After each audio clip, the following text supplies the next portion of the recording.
Olá! No programa De Frente com a Lei de hoje, estamos recebendo o vereador Felipe Gremelmaier, do PMDB. Ele vai falar sobre as chances de Caxias do Sul ser um centro de treinamento de seleções na Copa do Mundo de 2014, que será realizada no Brasil. Tudo bem, vereador? É um prazer recebê-lo.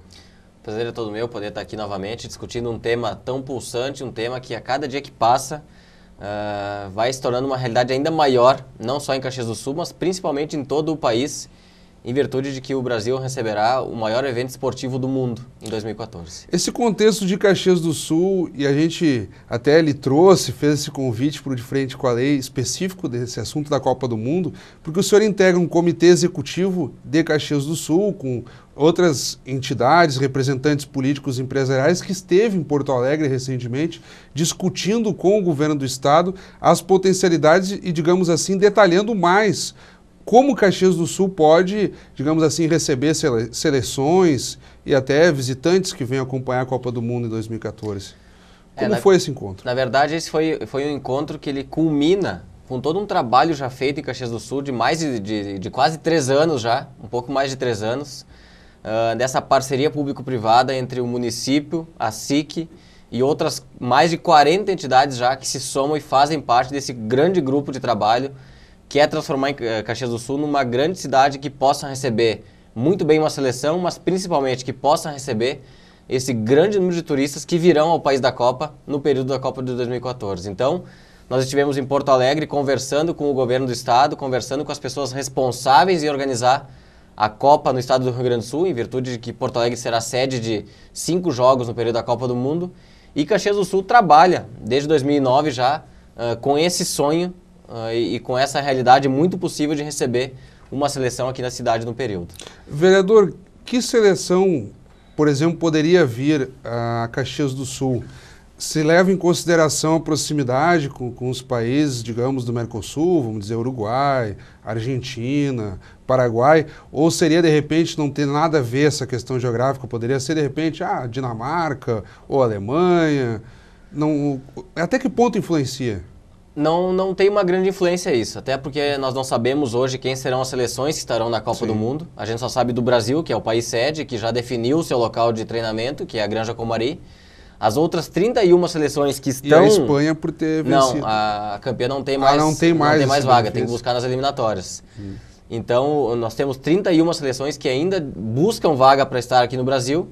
Então, essa definição de que seleção viria a Caxias do Sul, ou se viria alguma seleção para Caxias do Sul, pode acontecer lá no ano da Copa, né? Se a gente se lembrar um pouquinho da última Copa na África, a seleção uruguaia foi a última a garantiu vaga no final de março, início de abril, no ano da Copa, né? Numa repescagem contra a seleção da Costa Rica, e aí definiu por uma cidade na Alemanha, na África do Sul, perdão.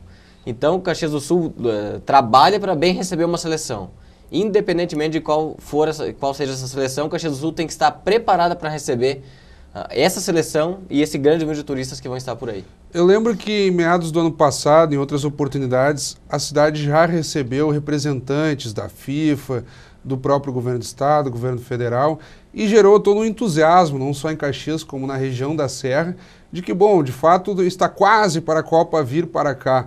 Como é que fica para o cidadão entender essas expectativas? Até que ponto realmente se tem chance pela rede hoteleira, por toda a estrutura que se conhece da Serra de Caxias? Bom, Caxias do Sul até o momento cumpriu todas as etapas impostas pela FIFA, que era primeiro enviar um caderno de intenções com a real necessidade, com a intenção de Caxias do Sul em se colocar à disposição da Copa do Mundo. Todos os prazos foram cumpridos. Caxias do Sul, tudo aquilo que apresentou para a FIFA é algo existente no município. Caxias do Sul não apresentou nenhuma obra que necessite ser feita para a Copa do Mundo. Tudo que nós entregamos para a FIFA como diferencial da cidade, que são os 2 estádios do Caxias do Juventude, que são grandes parceiros nesse trabalho da Copa do Mundo, inclusive o estádio Centenário já foi pré-selecionado pela FIFA no ano passado. Né? O estádio Alfredo Jaconi também tem todas as condições de receber uma seleção para treinamento, inclusive os estádios de Caxias têm condições de receberem amistosos pré-Copa do Mundo. Nós temos um laboratório de medicina esportiva na nossa universidade também, que é um diferencial... Universidade de Caxias do Sul. De Caxias do Sul, né? Nós temos o IME lá, que faz um trabalho que nenhum outro laboratório na América do Sul possui a qualidade e a capacidade que esse laboratório tem. Nós temos uma rede hoteleira na cidade hoje com 3 hotéis já pré-reservados pela FIFA para receber as seleções e 7 hotéis da cidade já com pré-reservas para recebermos turistas em Caxias do Sul. Além de termos dentro da cidade um aeroporto, né, que serviu inclusive para outras cidades próximas colocarem o aeroporto de Caxias como referência para suas candidaturas.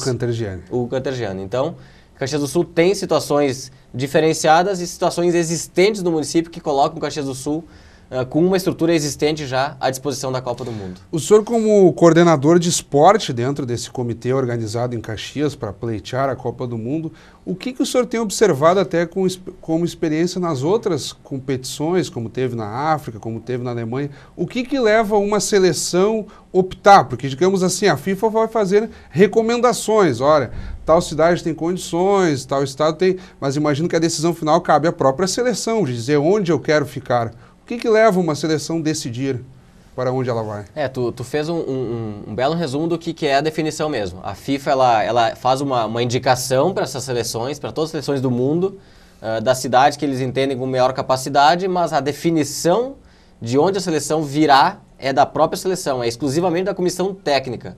Então isso vai muito da comissão técnica do momento. A gente sabe que na Copa da África, comissões técnicas como a da Holanda, de outros países que ficaram mais, de algumas seleções africanas, procuravam cidades e se colocar no centro das cidades. Agora, seleções como a da Argentina, Estados Unidos, Uruguai, o México, o Japão, procuravam situações mais parecidas com Caxias do Sul, onde tu possa te hospedar em uma cidade um pouco mais calma, um local um pouco mais tranquilo, e tu possa ir treinar em outro local. Não tudo aglomerado, tudo hotel, com campo, com local para fazer exercícios, academia, enfim. Então depende muito da comissão técnica. O Uruguai ficou numa cidade na África do Sul muito parecida com Caxias, que é a cidade de Cape Winelands, que é uma cidade próxima à Cidade do Cabo, e tinha uma estrutura muito parecida com a nossa aqui. Então vai muito da comissão da técnica do momento em fazer essa definição. Precisa de um pouco de sorte também. Sorte e competência também, claro. Porque o convite que Caxias do Sul fez para a seleção uruguaia no final do ano passado, mostrando a capacidade da cidade, o convite feito para Nova Zelândia, já de forma oficial também, o convite feito para o presidente da Hyundai quando esteve em Caxias, que é o maior patrocinador da Coreia do Sul, o convite feito para cônsul dos Estados Unidos aqui em Caxias. São situações que daqui a pouco foi uma oportunidade que surgiu e que Caxias do Sul conseguiu aproveitar. Você pensou na Itália, até pela questão da imigração, de tudo que se cultiva dentro de Caxias? Na verdade, o comitê pensa em todas as seleções, né? A Claro. gente tem que pensar em todas, a gente sabe que existem seleções que dificilmente vão estar fora da Copa do Mundo. Na América do Sul, com o Brasil não disputando eliminatórias, Argentina, Uruguai, Chile e Paraguai com certeza estarão na Copa do Mundo. Na América do Norte, México e Estados Unidos possivelmente estarão por aqui. A seleção do Uruguai vem crescendo muito, desde a Copa América. Foi a quarta no Mundial, né, e campeã da Copa América. Sim. Então, e é o principal contato de Caxias hoje até o momento com a seleção uruguaia. Então, vai depender muito da definição que a comissão técnica daquele país entender como situação positiva para aquele momento.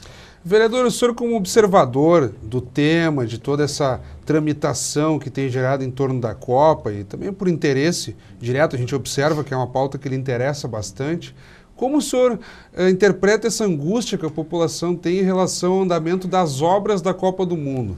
Houve divergências políticas, até que ponto a FIFA se relacionaria com a Confederação Brasileira de Futebol, a CBF, aí o governo federal tomou a frente com a presidente Dilma, tentou dar um novo ritmo, mas a gente vê que as obras não andam na velocidade que outros mostraram que, quando aconteceram Copas em outros lugares, talvez era mais rápido do que está sendo aqui.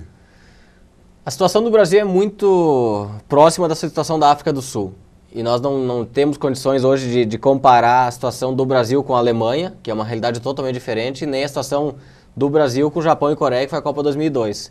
A nossa base de comparação é a África do Sul em virtude da situação parecida que se encontra os dois países.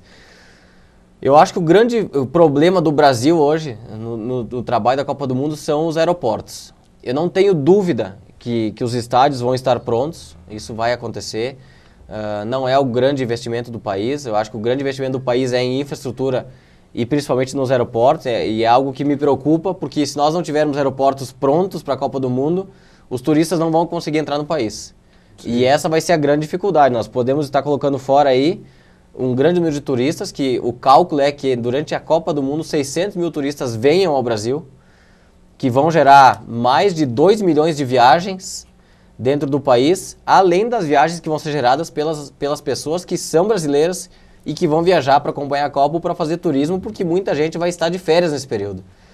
Então, o que me preocupa realmente são os aeroportos. Nós não podemos cometer o erro e o equívoco de não deixarmos os aeroportos prontos para o período da Copa do Mundo e perdermos um grande aporte de dinheiro que esses turistas trariam para o Brasil.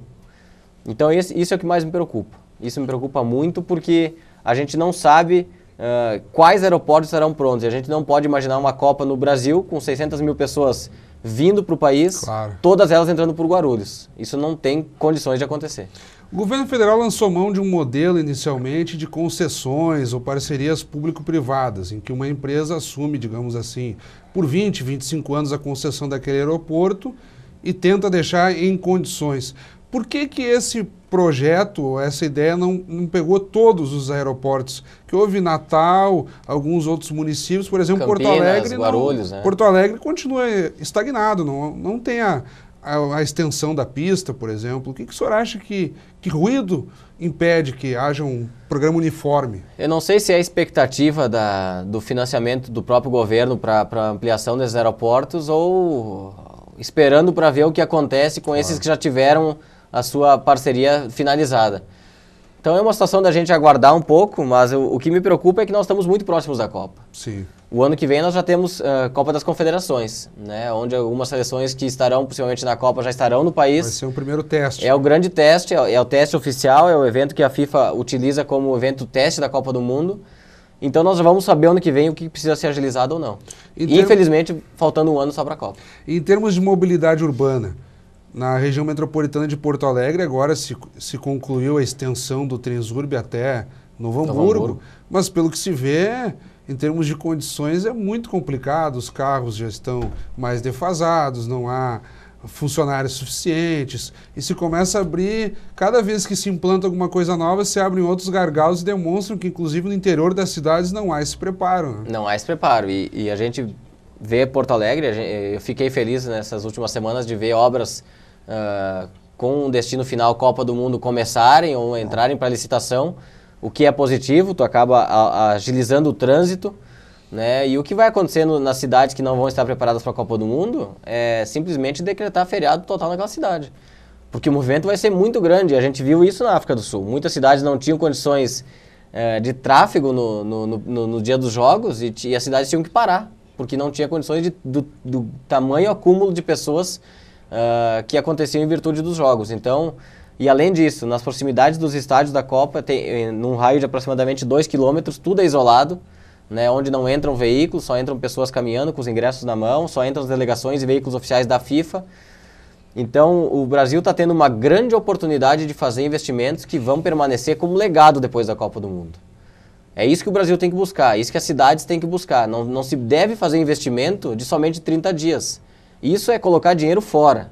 O que os países, ou o país da Copa, que no caso é o Brasil, o setor privado deve fazer de investimento para a Copa do Mundo é algo que permaneça para depois da Copa. Claro. E não investir em algo que vai durar 30 dias, porque aí o prejuízo vai ser muito grande. Então eu acredito que o Brasil deva fazer esses investimentos. A própria cidade de Caxias do Sul, esse comitê que trabalha aqui, tem isso muito claro desde o início, que nenhum investimento que está sendo feito em Caxias do Sul ou que as entidades estão fazendo, eles são investimentos de somente 30 dias. São investimentos que vão permanecer como um legado pós-Copa do Mundo. Essa ideia que o senhor traça do legado bota em xeque, digamos assim, ou nos traz até que ponto realmente é vantajoso ter a Copa do Mundo. Muitas pessoas se questionam, alguns formadores de opinião, eu lembro que o Paulo Santana, na Zero Hora, uma vez escreveu uma coluna dizendo que ele era totalmente contra a Copa do Mundo, elencando, por exemplo, desperdícios e desvios de dinheiro por conta de obras feitas na última hora,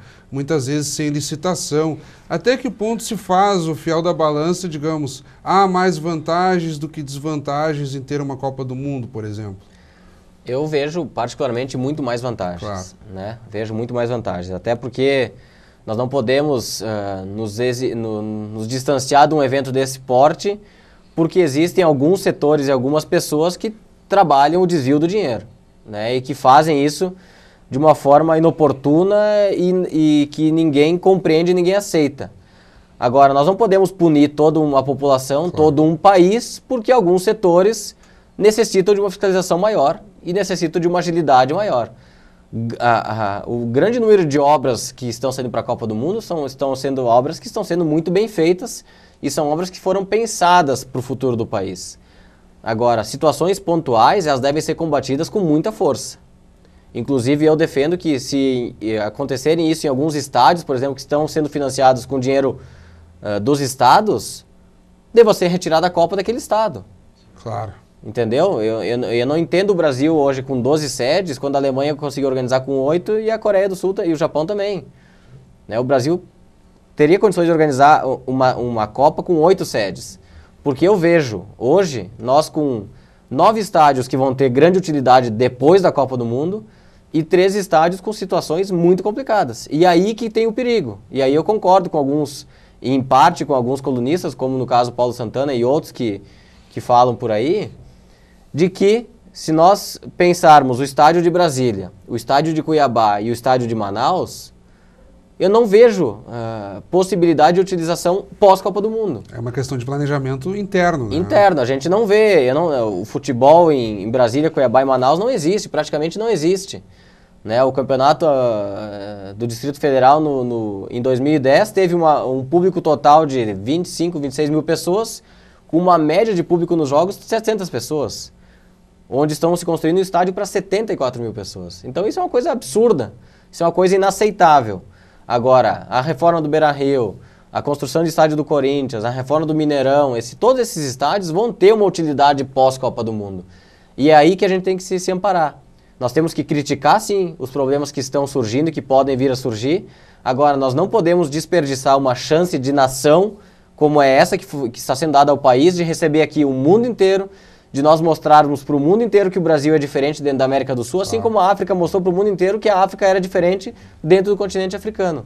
É uma questão social talvez muito maior do que muitas obras. Vereador, infelizmente nós estamos extrapolando nosso tempo, o tema é muito bacana, teria diversos pontos para a gente explorar ainda mais, mas nas suas últimas considerações, gostaria que o senhor traçasse, digamos assim, o que o senhor observou de outros países que foram sede da Copa, digamos, o antes e o depois. O que a gente pode ver, por exemplo, na África do Sul? Depois da Copa, o que se viu de diferente na África? A África do Sul, ela teve uma recuperação ou, na verdade, ela ganhou muito com a sua apresentação para o mundo. A África teve uma conquista social muito maior que qualquer obra. A África do Sul vive ainda com uma questão racial muito forte, muito presente, e a Copa do Mundo conseguiu acelerar essa desmistificação. Outra situação, os aeroportos na África do Sul hoje estão em perfeitas condições de receber os turistas. A África do Sul, no ano pós-Copa, recebeu 40% a mais de turistas que recebia nos outros anos, o que é um valor extremamente interessante para um país como é a África do Sul. E sustentável. Isso é uma situação muito positiva. Né, a questão da qualidade das obras que lá aconteceram, o que ficou de legado de infraestrutura de estradas, de trem, de ônibus, tudo permanece na África. Então, são situações positivas que a Copa do Mundo deixou para a África. Mesmo obras que não terminaram para o período da Copa do Mundo, elas foram concluídas depois. E ficou como legado para o povo africano. E é isso que o brasileiro tem que buscar. A Copa do Mundo no Brasil, ela pode te oferecer a condição de crescimento do país. E eu tenho certeza que o Brasil se vendendo bem para esses 600 mil turistas vai acrescentar e em muito os turistas que virão no período pós-Copa do Mundo, até porque nós temos Olimpíada em 2016, Paralimpíada em 2016 e mais do que isso, o valor gasto médio por turista na África foi de R$11 mil.